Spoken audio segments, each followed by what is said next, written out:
Good morning students. Today start the topic organization structure. सबसे पहला question organisation structure है क्या.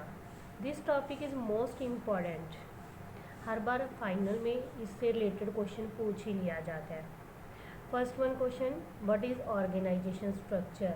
एक ऑर्गेनाइजेशन में बहुत सारे काम होते हैं और ये सारी प्लानिंग पहले ही कर ली जाती है कि कौन क्या करेगा, कौन किसको रिपोर्ट करेगा. इन सभी का फ्रेमवर्क तैयार करना ही ऑर्गेनाइजेशन स्ट्रक्चर कहलाता है. Meaning, organization structure are pattern of relationship among the various position in a firm. एक फर्म में जितनी भी पोजीशंस हैं और उन पोजीशन पर बैठे हुए लोगों के बीच में रिलेशन बनाना ही ऑर्गेनाइजेशन स्ट्रक्चर कहलाता है. और organisation structure are of two types: functional organization structure and divisional organization structure.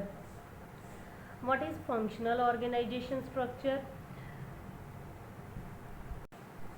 What is functional organization structure? जब एक ऑर्गेनाइजेशन को उसकी एक्टिविटीज़ के बेस पे अलग अलग डिपार्टमेंट में बांट दिया जाता है, दैट इज नोन एज और functional organizational structure. It refers to the division of the whole enterprise according to the major activities to be performed by each. अब ऐसे बांटने से, काम को पूरे अलग अलग डिपार्टमेंट में बांटने से हमें कई बेनिफिट्स मिलने लगते हैं.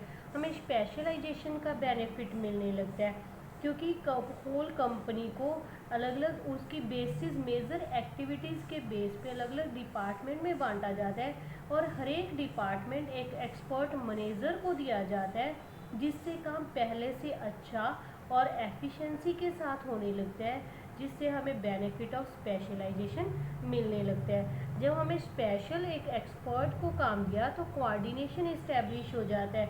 ऑल पर्सन्स वर्किंग, जितने भी लोग एक डिपार्टमेंट में काम करें वो एक स्पेशलिस्ट, अपने काम के प्रति, अपने जॉब के प्रति स्पेशलिस्ट होते हैं, जिससे डिपार्टमेंट के बीच में आसानी से कोऑर्डिनेशन बनाया जा सकता है.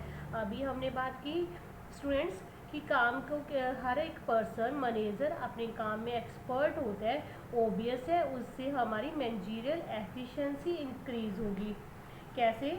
It helps to increase managerial efficiency because और perform the same work again and again. क्योंकि एक मैनेजर एक काम को ही बार बार करेगा, जिससे क्या होगी, उसकी एफिशिएंसी इंक्रीज होने लगती है और रिजल्ट पहले से ज़्यादा अच्छे आने लगते हैं.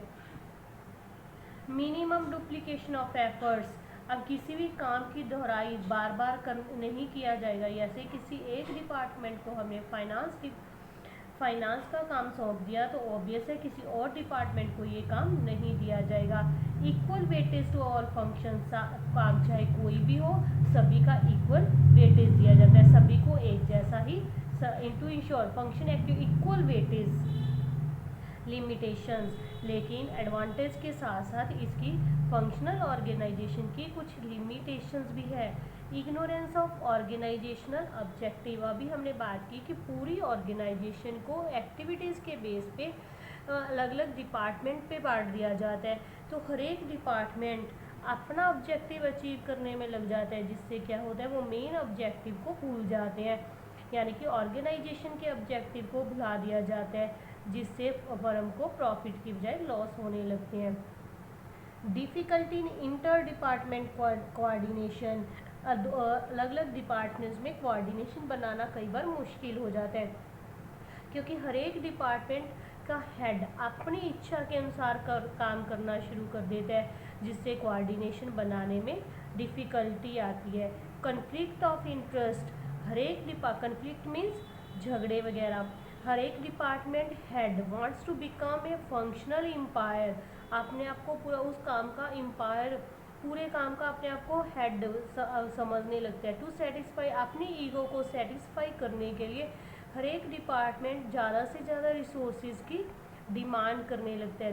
This situation leads to conflict, जिससे अलग अलग डिपार्टमेंट हेड्स के बीच में कन्फ्लिक्ट होने लगते हैं.